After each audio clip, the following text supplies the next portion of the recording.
Hey guys, Omni here. Yesterday I went and saw Indiana Jones and the Dial of Destiny. I'll just be honest, I went into this with pretty low expectations just because of the general reception that was going on around it. I try not to let that paint my view, but after the sour taste of King of the Crystal Skull, which is still in the back of my throat, I was like a little trepidatious going into this movie. And I gotta say that I was pleasantly surprised. It's still not my favorite. It's still not the best. It still has some problems. But my lord, is it leagues better than King of the Crystal Skull in my book. If you're one of those people that are also hesitant about seeing this movie based on the leaks alone, don't be. All of the ones that were really getting people heated never happened. So I would greatly urge you to not take any of that into consideration when you're trying to decide whether or not you're gonna go see this movie. The movie is real fun. This movie is just jam-packed with action throughout, but the opening sequence of this movie is just fantastic if you can get past the de-aged Harrison Ford, which they teased in the trailer, as well as a mix and match with the voice, because it does sound like 80-year-old Harrison Ford in young Indy's body. It's just a little bit of another layer of disconnection that you have to kind of get around. There's this whole section that is basically, in and of itself, like a very truncated indie film all to itself. It goes on for like 20 or 30 minutes. I can't remember. It felt like it lasted for quite a while.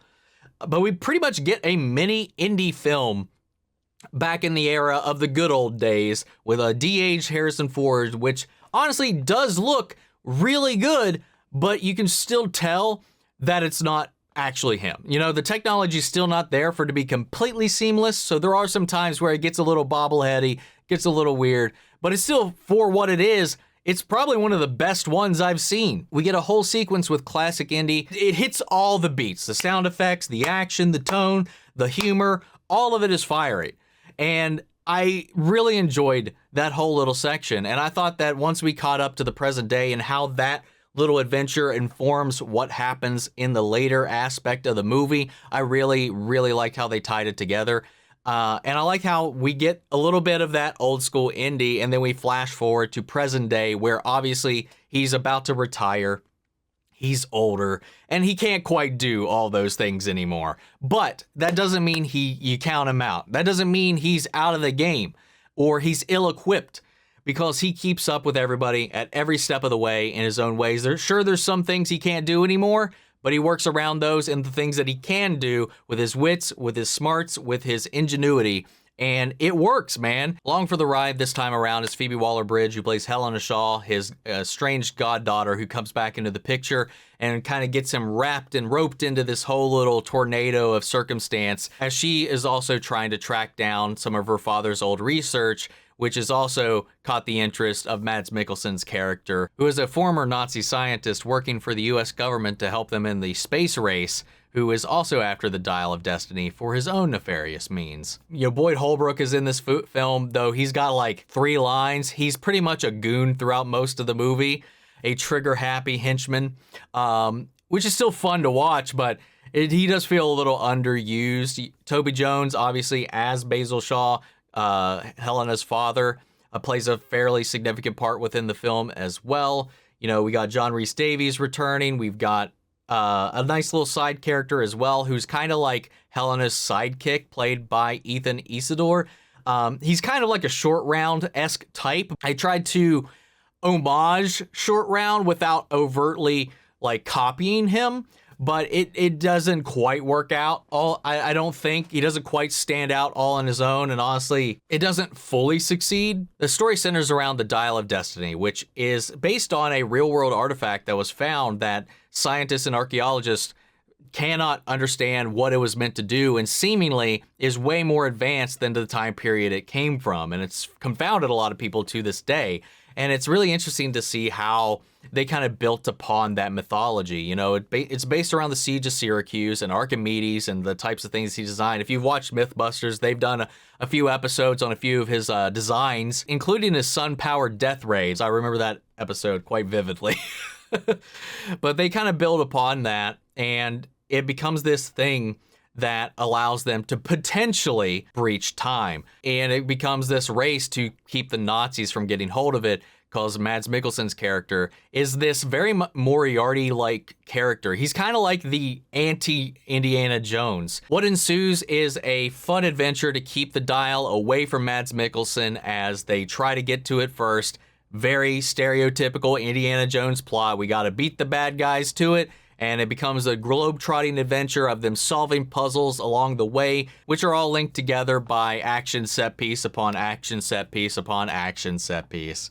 And that's where I kind of have a little bit of a hang-up with the movie. It's the one thing that it kind of really drew me back from it is like, I feel like some of the action scenes, and I've said this with a couple of other movies here recently, that some of the action scenes just felt like they went on too long, and they weren't doing anything too different. There's a couple really good action sequences throughout, don't get me wrong, but some of them just kind of go through the motions. There's nothing mind-blowing about them. There's nothing that warranted most of them going on as long as they did. They didn't escalate, they didn't crescendo, but I do feel like the budget on this could have been saved a little bit if we trimmed down on those and kind of really focused in on the story, because I do feel like in the middle part, it does start to sag a little bit. But the third act is freaking bananas, man, and I really enjoyed it.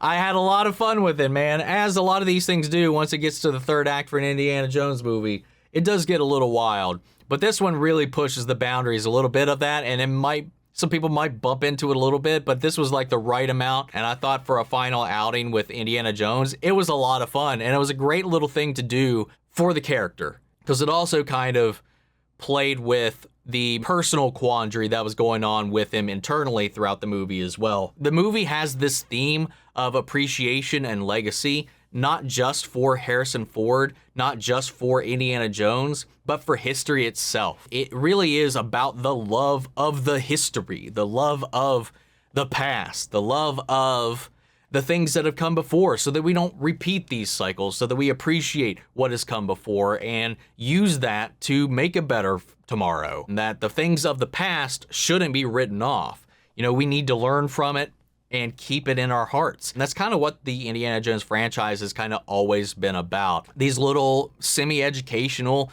above and beyond little romps. That's why I think that like out of everything that's come out in, you know, in the modern era, the Uncharted series on the PlayStation has been one of the most faithful recreations, I think, of like something in the vein of Indiana Jones. I think as far as that goes, that's been the closest, because they really do hone in on the history of it all really hard in those games. So if you ever want to get like close to a modern take on the Indiana Jones vibe, definitely play those games. They're a lot of fun. The movie, not so much. The games, hell yeah. And then going back to the whole action thing, I don't think the action's bad. After a while, you're ready to move on. That's kind of how I was feeling. I was okay, we're still here. Okay, we're still here. And this movie has such a bloated budget. It was just this close from being in-game's budget, and it was $100 million more than The Flash. It looked way better than The Flash, though, so that's where that money went. But he did also get injured, and they did have to halt production, so there's these other things that come into play. But I do feel like this movie could have just in general been made cheaper, and it still would have landed perfectly well. But I really liked the ride.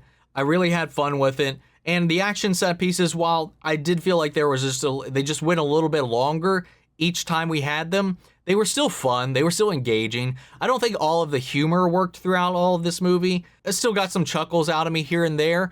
But what I really enjoyed about it was the heart, the themes, the messaging, and just the adventure of it all. And Indy's excitement and love for the adventure. It really shone through in this way, in a way that I feel like it necessarily quite didn't in the last film. I thought him and Phoebe Waller-Bridge had some really, really good chemistry. They really helped balance each other out. There's no one outshining the other. And that's one thing I've seen a lot of people worried about, is he's just going to be a side character in his own movie, and he's not. Like, he's the driving factor. Like, neither one of them would be able to get to the end goal without the other's help. Just like with any other Indiana Jones film, with the supporting cast, with his opposite, there's always a time where the other is necessary, and it doesn't lean too far one way or the other. And I know a lot of people were worried about that. They were essential to each other's stories and their arcs throughout the film. They were great at supporting one another throughout the movie. it was this fun little thing that really showed that no matter what your age, there's value you provide. And I like that about it, because you don't really see that a lot of times, especially with your aging heroes and stuff. But I thought they handled Indy beautifully in this, and especially with the final closing minutes of the movie. I really, really enjoyed it. It's not perfect, like I said. There's some minor gripes throughout. Like I said, with I do think the film is a little bloated. I don't think all the humor worked. I think some characters maybe could have just been not included at all. And I do think that you could have easily trimmed this down and made a much more streamlined movie to make it more in line with some of the older ones. Even Kingdom of the Crystal Skull, I felt like was a little bit more efficient with its time. A long movie doesn't always equal a better movie. I think that's a trend that's starting to kind of get a little out of hand here as of late, because that's kind of been a similar complaint I've had with a couple of different movies that have come out in the last couple months, even the last few years, is like, this could have been shorter. It would have been better. But yeah, guys, I don't know. I enjoyed it. If I had to rank them, though, this would probably come in at my number 3, which may be controversial, but my number 1 is Last Crusade, followed by Raiders. I would put this at a number 3, and the gap between 2 and 3 is still pretty substantial. I think those two movies are next to perfect when it comes to this franchise. I'd put this in number 3. Just over Temple of Doom. Still, my last place is going to be Kingdom of the Crystal Skull. But anyway, guys, I'd love to know what you guys thought. So sound off the comments. Let me know your thoughts down below. We'll carry on the conversation after the video. Hope you enjoyed this review. If you did, leave a like, drop a comment, subscribe if you're not already. And before we go, I want to shout out our channel legends. Manny Sherritt, Ryan, Karen, Philly Vane, York, Corey Scott, Margaret Grace, Melito, Robert Aguiano, Jeffrey Hale, M. Sephiroth, Jake Cantrell, and Eric Official. Thank you guys so much for your continued support. But that's it for this video, guys, and I'll see you all in the next one. Take care, everybody.